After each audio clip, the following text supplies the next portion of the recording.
राधे राधे। कैसे हैं आप सब लोग? आई होप आप लोग अच्छे होंगे। आज के इस क्लास में हम लोग बहुत ही इंटरेस्टिंग पोएम को स्टार्ट कर रहे हैं। So my name is Nikita Sharma and today we are going to discussing a very interesting poem of Robert Frost. Robert Frost के लिए हमने पहले ही पोएम्स को क्लियर किया है। ऑलरेडी प्रीवियस क्लास में मैंने आपको इनके एक पोएम पढ़ाई थी, प्लस इनके बारे में बताया था कि रॉबर्ट फ्रॉस्ट क्या है और क्या इनको मिला है, कैसे ये है, इनके फेमस वर्क, इनके फेमस पोएम्स के बारे में आपको मैंने बताया था। आज हम लोग उनकी एक और फेमस पोएम के बारे में पढ़ेंगे जो कि है द रोड नॉट टेकन, और ये भी बहुत ही इंटरेस्टिंग पोएम है जिसको हम लोग आज पढ़ेंगे। प्लस ये क्लास 8, 9, 10 में आती भी है और इसको माउंटेन इंटरवल में कलेक्शन में फर्स्टली रखा भी गया है। ठीक है, यहाँ पर रॉबर्ट फ्रॉस्ट ने ये पोएम ऐसे ही लिखी थी। अब ये कैसे लिखी थी वो आपको मैं स्टोरी समझा देती हूँ कि 1912 से लेकर 1915 में जब पोएट हमारे इंग्लैंड है, कौन? रॉबर्ट फ्रॉस्ट जब इंग्लैंड में थे तो इंग्लैंड में इनके बहुत सारे दोस्त थे। ठीक है, अब उनमें से कोई एक दो तो हमारे पर्सनल क्लोज फ्रेंड होते हैं, तो इनके भी एक क्लोज फ्रेंड थे जो थे एडवर्ड थॉमस। और एडवर्ड थॉमस जो थे इनके साथ में ये ज्यादा टाइम बिताते थे, प्लस ये इन्हीं के साथ में मॉर्निंग वॉक वगैरह पे जाते थे। ठीक है, अब क्या हो जाता है, इन्होंने बहुत सारा अपना क्लोज बॉन्ड इनके साथ शेयर किया है और फिर 1915 में ये वापस से कहाँ चले जाते हैं? यूएस चले जाते हैं। जब ये वहां चले जाते हैं तो उन्होंने वहां जाने के बाद में इस पोएम को लिखा द रोड नॉट टेकन, और वापस उसकी फर्स्ट कॉपी किसको सेंड कर दी? उसकी फर्स्ट कॉपी सेंड करी इसको एडवर्ड थॉमस को। एडवर्ड थॉमस ने उस पोएम को पढ़ा, उस कॉपी में जो पोएम थी उसको पढ़ा, और जिनसे वो बहुत ज्यादा सीरियस हो जाते हैं और पर्सनली ले लेते हैं। अब उन्होंने पर्सनली क्यों लिया? क्योंकि इन्होंने क्या किया था कि जो वर्ल्ड वॉर फर्स्ट चल रहा था, क्या चल रहा था? World war first. उसमें इन्होंने क्या किया, अपना नाम एनालाइज करवाया और बैटल ऑफ एरस इसमें रहे। ठीक है, और इसमें इन्होंने अपने 2 साल खराब किए, 2 इयर्स इन्होंने अपने वेस्ट कर दिए। ठीक है, जिसकी वजह से ये थोड़ा सा इस चीज को सीरियस ले लेते हैं, क्योंकि जो ये पोएम है वो भी एक डिसीजन, एक अपॉर्चुनिटी, एक रास्ता, एक आप कह सकते हो जब आप कोई चीज करना चाहते हो तो आपके पास में बहुत सारे ऑप्शंस होते हैं, तो आप उनमें से कोई ना कोई एक चूज करते हो, तो आपके मन में डाउट भी होता है कि नहीं यार क्या ये ऑप्शन सही होगा। ऐसे ही डाउट्स को लेकर के, ये इन चीजों को लेकर के इस पोएम को पढ़ के थोड़ा सा सीरियस हो जाता है। ठीक है, ये तो बात है इस पोएम से रिलेटेड। अब बात कर लेते हैं हमारे रॉबर्ट फ्रॉस्ट के बारे में, जो कि विलियम बटलर से ही इंस्पायर हुए। विलियम बटलर भी नेचर पे ही लिखते थे और प्लस उनसे इंस्पायर होकर ये भी नेचर पे ही लिखते हैं। तो ये जो पोएम है वो भी क्या है? नेचर पर ही इंस्पायर्ड है। बस इसका एक ऑप्शन, एक अपॉर्चुनिटी, एक हमें मैसेज देने का तरीका या हमें इंस्पायर करने का तरीका थोड़ा सा कैजुअल है लेकिन बहुत ही इंटरेस्टिंग है। सो अब इसको हम पढ़ लेते हैं। फर्स्ट एक और चीज मैं आपको क्लियर कर दूं इस पोएम की, कि इस पोएम को मिसअंडरस्टूड भी किया गया है। क्यों किया गया है? क्योंकि जब ये पोएम को समझा तो सबने ये सोचा कि ये जो पोएम है ये एक अपने रास्ते को समझने के लिए एक आइडिया को लेकर के आयरनी है। ठीक है, ऐसा मिसअंडरस्टूड भी इसको किया गया है। और 1915 में ये पोएम पब्लिश हुआ था। इतनी बात क्लियर हो गई। अब हम लोग हमारे पोएम की ओर चल लेते हैं। अब हम लोग देख लेते हैं हमारे पोएम को। पोएम शुरुआत हो रहा है वहां से जहां पर पोएट जो है वो 2 रास्तों के बीच में खड़ा है,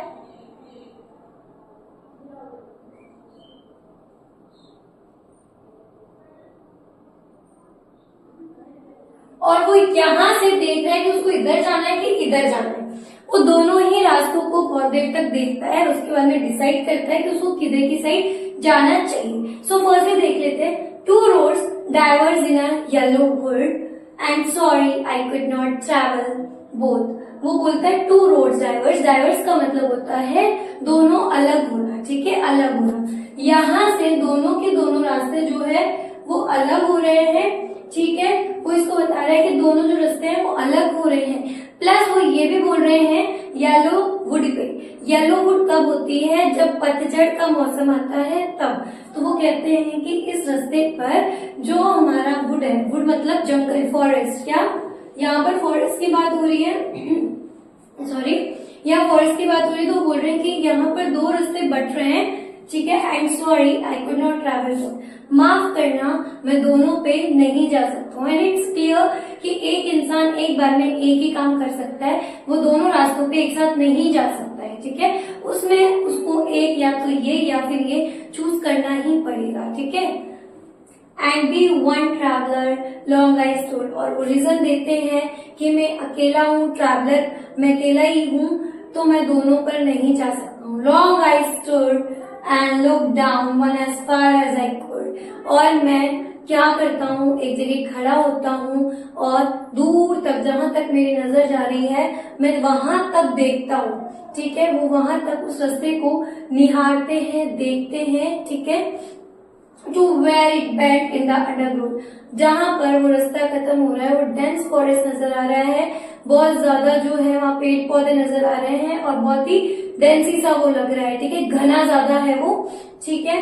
तो वो ये देखते हैं कि जब उन्होंने शुरुआत की डाइवर्स रास्ते थे तो दोनों के बारे में कुछ पॉजिटिविटी कुछ नेगेटिविटी को देख रहे थे, जितना उनसे हो सकता था वो अपनी चीजों को कैप्चर करने की कोशिश कर रहे थे कि वो चीज सही है या गलत है, उन्हें उधर जाना चाहिए या नहीं जाना चाहिए। बहुत दूर तक देखने के बाद उन्हें पता चलता है कि जहां तक मेरी नजर जा रही है उधर की साइड बहुत ज्यादा डेंस फॉरेस्ट है, ठीक है, जहां रास्ता घूम रहा है, ओके, बेंड मीन्स रास्ता घूमना।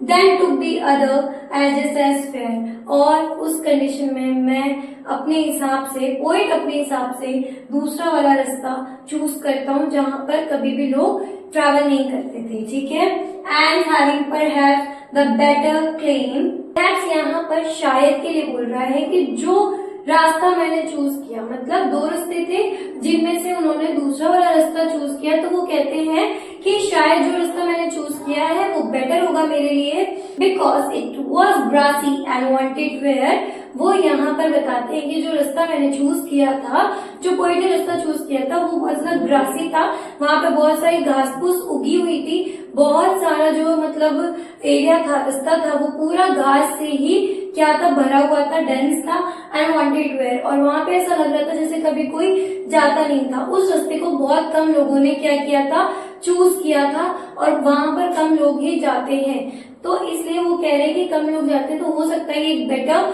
बिहाफ पर रास्ता हो, मैंने बेटर चॉइस की हो, ठीक है। तो as for that the passing there had one then really about the same, और मुझे ऐसा लगता है कि जब मैं वहां से चल रहा था तो ऐसा लग रहा है कि इस घास पर कोई चलता ही नहीं है, किसी के पैर ही नहीं थे, क्योंकि जिसपे हम चलते हैं तो वहां पे क्या होता है ना, वो जो घास या ग्रास जो होती है वो कट जाती है हमारे चलने की वजह से। तो अब जब यहाँ पर कोई चला ही नहीं है, पैर किसी के आए ही नहीं है, तो वो जो ग्रास है वो भी एकदम ग्रीनरी है, वो दबी हुई नहीं है, वो कुचली हुई नहीं है, तो वो कहते हैं कि यहाँ से मतलब बहुत ही कम लोग जो है वो पास होते हैं। Gone them really about the same, हालांकि मैंने ये जो रास्ता सुना है वो बहुत ठीक है, सेम है, दोनों चीज सेम लग रही है, जैसे मैंने उस रास्ते को देखा था वैसे ही डेंस ये भी है, और जैसे वो था उसपे भी लोग कम गए थे वैसे ही इस पे भी लोग कम गए हैं। जैसा रास्ता मैंने चुना था वो एकदम सेम लग रहा था, और ऐसा लग रहा था जैसे यहाँ से किसी कोई पास आउट हुआ ही नहीं है। इनका कहने का मतलब ये है सिंपल सा कि ये बता रहे हैं कि जो रास्ता मैंने चूज किया वो सही भी हो सकता है, गलत भी हो सकता है मैंने दूसरे रास्ते को कोई अपॉर्चुनिटी छोड़ दी होगी, कोई चॉइसेस डिसीजन शायद मैंने सोच समझ के ना लिया हो, ऐसा वो सोच रहे हैं। अब आगे हम लोग देख लेते हैं पोएम में और क्या है। अभी नेक्स्ट आंसर देख लेते हैं।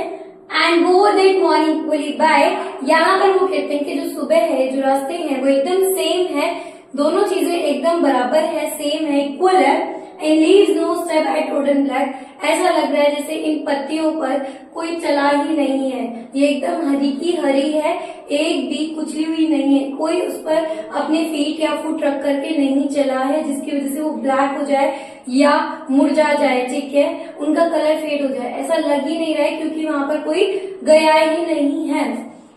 Oh, I kept you first for another day, और फिर वो बोलते हैं कि शायद जो दूसरा रास्ता था वो भी तो सेम था, हो सकता है उसको मैंने इसलिए रख दिया हो कि मैं बाद में उस पर अनदर डे पे वहां पर जा सकूं। इट मीन्स वो कहना चाहते हैं कि कभी बाद मैं यहाँ पर जाऊंगा, नेक्स्ट टाइम मैं उस वाले रास्ते को चूज करूंगा। Yet knowing how way leads on to way, और वो ये कहते हैं कि जब मैंने इस रास्ते को चुना तो अब इस रास्ते से पता नहीं कितने से रास्ते ज्वाइंट है और मैं कितने रास्तों को कवर करता हुआ आगे की तरफ बढ़ जाऊंगा। जब हम लोग कहीं स्टार्ट करते हैं ना तो उस स्टार्टअप से हमें बहुत सारी चीजें मिलती है और पॉइंट टू पॉइंट आप उसी में ही क्या हो जाते हो, बिजी होना शुरू हो जाते हो, उसी में ही डिस्पर्स होना शुरू हो जाते हो, स्प्रेड होना शुरू हो जाते हो कि ठीक है आपने ये किया, देन अगेन आपने दूसरी चीज करी, देन दूसरी चीज करी, वो सब एक दूसरे से कनेक्टेड है, कम्युनिकेटेड है। तो वही चीज वो कहते हैं कि जब मैंने इस रास्ते को चूज किया तो इसके साथ में भी बहुत सारे रास्ते कनेक्टेड है, तो मुझे ये एक रास्ता बहुत सारे रास्तों में ले जाएगा, क्योंकि कनेक्टिविटी तो इनकी भी, रास्तों की भी तो है ना, एक दूसरे से जो कनेक्टिविटी है वो मुझे कहीं ना कहीं और ले जाएगी।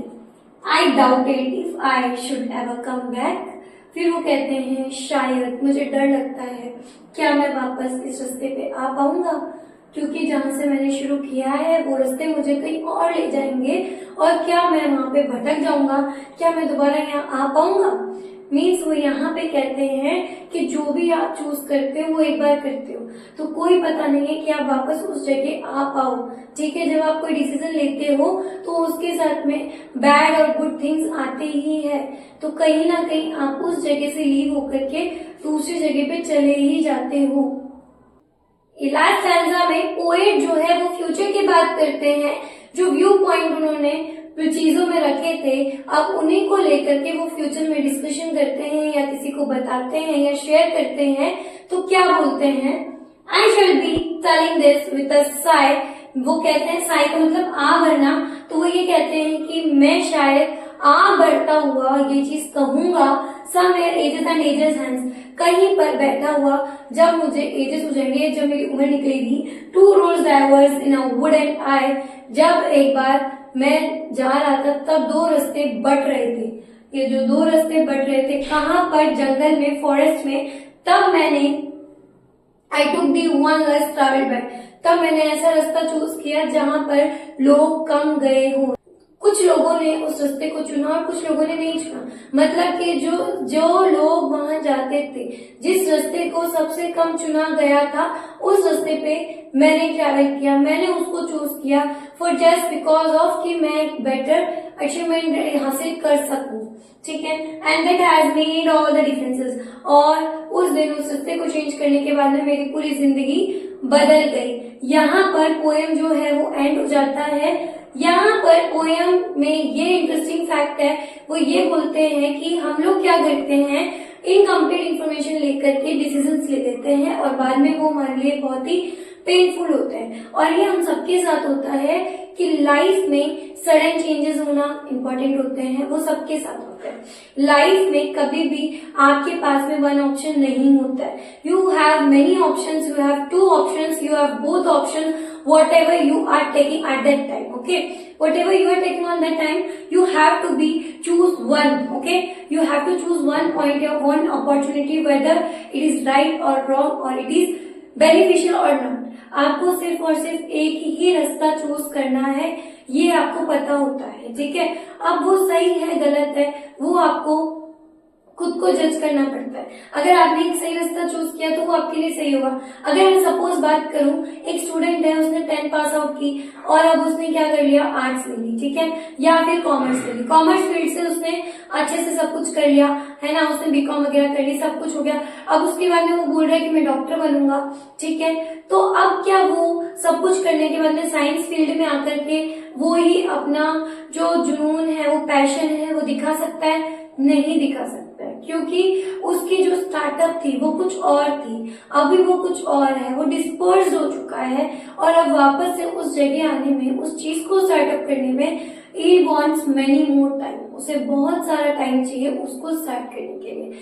तो आपका एक गलत डिसीजन, एक गलत चीज चॉइस करने की वजह से सब कुछ खराब हो जाता है। हम लोग सिर्फ इनकम्प्लीट इंफॉर्मेशन से ही सब कुछ करना शुरू कर देते हैं। हमें थोड़ा बहुत मिला, हमें कहीं से हवा लगी, हाँ ये चीज सही है, ये चीज सही है, मेरा दोस्त कर रहा है, we also do that only. ठीक है, हम लोग उनके साथ में रेडी हो जाते हैं कि ठीक है ठीक है ठीक है कर लेते हैं, बट कभी भी हम लोग ये नहीं देखते कि उसका पर्सपेक्टिव क्या है। ठीक है, उसके लिए वो चीज सही होगी लेकिन आपके लिए तो नहीं है ना। You have to be choose your because जो ये पोएम है, जो पोएट है, वो भी यही है कि उन्होंने जब दो रास्ते चूज किए तो उन्होंने उनका पैशन चूज किया जो था पोएट बनने का। उन्होंने पोएम्स लिखी और बहुत इंटरेस्टिंग लिखी, बहुत सिंपल वे में लिखी ताकि लोग उसको पढ़ सके, समझ सके और इंटरेस्ट ले सके, जिसकी वजह से उनकी पोएम जितनी भी है वो फेमस है। क्यों है? क्योंकि एक सिंपल लैंग्वेज है, एक हमें कनेक्टिविटी शो करता है, एक हमें इंस्पायर करता है, एक मोटिवेशन देता है, इसीलिए हम उसे पढ़ना पसंद करते हैं। ठीक है, तो उन्होंने अपने पैशन को लेकर के वो चले हैं, तो हमें भी उस तरीके से डिसीजन लेनी चाहिए। और अगर थीम की मैं बात करूं तो इसमें थीम क्लियरली दिख रहा है कि एक अपॉर्चुनिटी है, इंडिविजुअलिज्म है, ठीक है, एक कंफर्मिज्म है कि हाँ ठीक है, चीजें कंफर्म करना हो, उस चीज को दिखाना हो, ये सब कुछ है। डिसीजन मेकिंग, एक चॉइस मेकिंग हमारी होती है। हम कई बार एक चीज को पाने के लिए दूसरी अपॉर्चुनिटीज को खो देते हैं, या फिर कई बार दोनों को चूज करने के चक्कर में हम लोग एक भी चूज नहीं करते हैं। कहते हैं ना कि हम बेहतर की तलाश में हम लोग बेहतरीन को खो देते हैं। तो इट्स रियल कि आप जो भी कर रहे हो वो आपके व्यू पॉइंट्स है, आपको एक बार अच्छे से सोच के उस चीज को करना चाहिए। और पोएट जो है वो यहाँ पर आपको यही चीजें क्लियर करता है कि जो अपॉर्चुनिटीज है, जो डिसीजन है, जो चॉइस है, वो आपकी लाइफ में एक या दो बार ही आती है। वो आपके पास ऑप्शन है कि आप उसको क्लियरली सोच समझ के डिसीजन ले रहे हो या आधी इंफॉर्मेशन को गैदर करके आप उन चीजों को चूज कर रहे हो। तो यहाँ पर जो पोएट है, जो कम्प्लीटली हमें क्लियर भी नहीं कर रहा है कि उसकी जिंदगी अच्छी तरीके से बदली या गंदी तरीके से बदली, बस उन्होंने ये कहा कि मेरी जिंदगी उस रास्ते को चूज करने के बाद में पूरी की पूरी बदल गई। तो ये सबके साथ है, एक बार आपने कोई चीज सेलेक्ट कर ली, चूज कर ली, तो आप उस कनेक्टिविटी में, उस फ्लो में चले ही जाओगे, क्योंकि उसके बाद में आप कम बैक वाला सीन नहीं कर सकते हो। और ये चीज आप अपनी डेली लाइफ से भी रिलेट कर सकते हो, क्योंकि ये सबके साथ होता है। तो हमारा पोएम यहाँ पे फिनिश हो जाता है। बहुत ही इंटरेस्टिंग पोएम था। आई होप आपको ये समझ में आया होगा। अगर अच्छा लगा हो, वीडियो पसंद आया हो, तो please subscribe my channel and press the bell icon, ताकि मेरी वीडियोस की लेटेस्ट नोटिफिकेशंस आपको मिलती रहे। Thank you so much. Have a very beautiful day. Stay soon, stay happy.